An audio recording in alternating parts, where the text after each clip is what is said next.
Nous sommes quelques représentants d'un nouveau DE qui s'appelle le DE1 créé dans l'existant ou inventé dans l'existant. Ou inventer dans l'existant, c'est partir d'une situation construite. La situation construite peut être perçue sous différents aspects. Ça peut être un site, ça peut être une construction, une infrastructure, ça peut être un usage.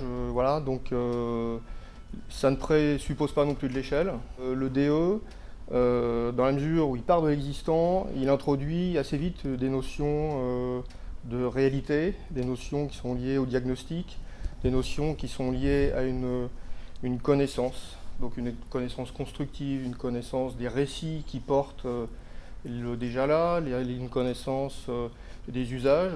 Donc ça, c'est un peu la méthode générale, je pense, qui réunit l'ensemble des options.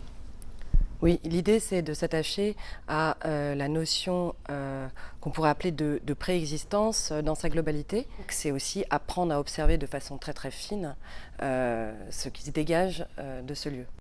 Et c'est aussi la question de l'économie de moyens, c'est-à-dire comment on fait mieux avec peu.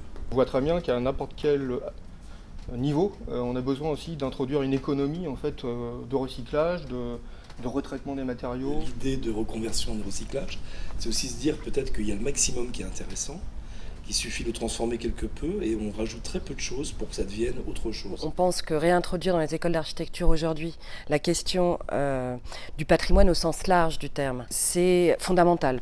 C'est une manière aussi de passer à travers un spectre un peu large, en fait, toutes les nuances de cette notion d'un réinventer dans l'existant.